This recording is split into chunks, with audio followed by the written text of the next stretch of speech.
طرح سے استنجا کرنے کے بعد جب جا کر بیٹھتا ہوں تو محسوس ہوتا ہے کہ پیشاب کے قطرے نکل گئے ہیں، 1 2۔ تو حضرت ایسے میں کوئی کوما تو لگا دیا کریں جہاں لگانا ہوتا ہے۔ حضرت ایسے میں ناپاکی ہو جاتی ہے یا نہیں، جبکہ یہ میرے ہاتھ میں نہیں ہے، اس سے بھی عذاب قبر ہوتا ہے؟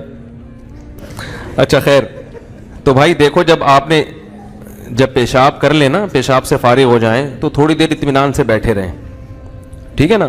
جب اطمینان ہو جائے کہ اب مزید خطرہ نکلنا بند ہو گیا تو پانی ڈالیں اور پتلی گلی سے نکل لیں۔ دوبارہ اسٹڈی کرنے کی، مطالعہ کرنے کی چندہ ضرورت نہیں ہے، بالکل نہیں۔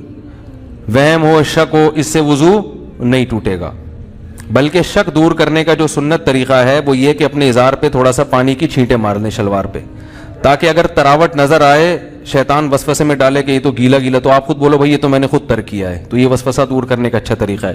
تو ایک دفعہ جب اطمینان ہو گیا تو اب جب تک 100% یقین نہیں ہوگا قطرہ نکلنے کا، اس وقت تک وضو نہیں ٹوٹے گا۔ اتنا یقین ہو جائے کہ آپ قسم اٹھا کے کہہ سکیں کہ میرا قطرہ نکلا ہے یا ہوا خارج ہوئی ہے، یہ قسم اٹھا کے کہہ سکیں آپ۔ بعض دفعہ وہمی لوگ ہوتے ہیں نا، میں ان سے کہتا ہوں کہ تم قسم اٹھا سکتے ہو کہ قطرہ نکلا ہے؟ کہہ رہے میں سوچ کے بتاؤں گا کہ قسم اٹھا سکتا ہوں کہ نہیں۔ اس پہ بھی کنفیوز ہوتا ہے کہ قسم اٹھا سکتا ہوں کہ نہیں، تو میں نے کہا یہ اس کی علامت ہے کہ نہیں اٹھا سکتے، کیونکہ اتنا یقین ہوتا تو فوراً قسم اٹھاتے۔ دیکھو ابھی سورج نکلا ہوا ہے، فوراً قسم اٹھا کے ہم کہہ سکتے ہیں اللہ کی قسم سورج نکلا ہوا ہے، اس میں کنفیوز نہیں ہوتا انسان۔ تو جب تک اتنا یقین نہ ہو جائے کہ پیشاب کا قطرہ نکلا ہے یا ہوا خارج ہوئی ہے، اس وقت تک وضو آپ کا باقی رہے گا۔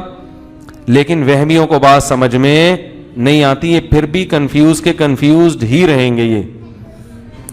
تو اللہ اس کے رسول نے جب ایک بات بتا دی ہے تو بھائی اس پہ یقین کر لو، بس چپکے سے نماز پڑھو۔ پھر شیطان کہنا کہ ہو سکتا ہے نکلا ہو، تو بولو نکلا ہوگا تو بھی اللہ قبول کر رہا ہے، ہم نے اللہ سے قبولوانی ہے۔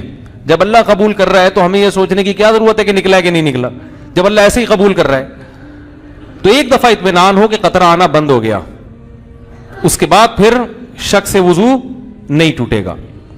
ہاں بعض یہ جو نوجوان لڑکے ہیں یا کم عمر لڑکے ہیں، یہ پیشاب کرتے ہی اٹھ کے بھاگ جاتے ہیں، تو پیشاب کرنے کے کچھ وقت تک تو بہرحال تری نکلتی ہے، تو ایک دم سے بھاگ گئے تو اس سے شلوار بھی ناپاک ہوگی، وہ جگہ بھی ناپاک ہو جائے گی۔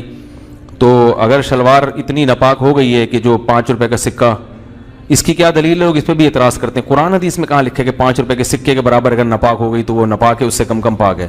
تو یہ بھی کسی وقت بتاؤں گا انشاءاللہ، اس پہ میرا ایک مناظرہ بھی ہوا ہے، ایک صاحب کہہ رہے تھے اس کی کیا دلیل ہے، تو آج تک پھر وہ دوبارہ الحمدللہ انہوں نے دلیل نہیں مانگی۔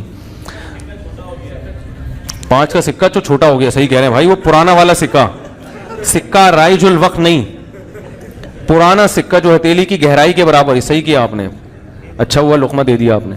جو پرانا والا سکہ تھا جو ہتھیلی کی گہرائی کے برابر ہوتا ہے نا، وہ سکہ، تو اس سے کم اگر نجاست لگی ہو تو وہ کیا ہے، کپڑے پاک رہیں گے۔ سمجھ میں آ رہی ہے بات؟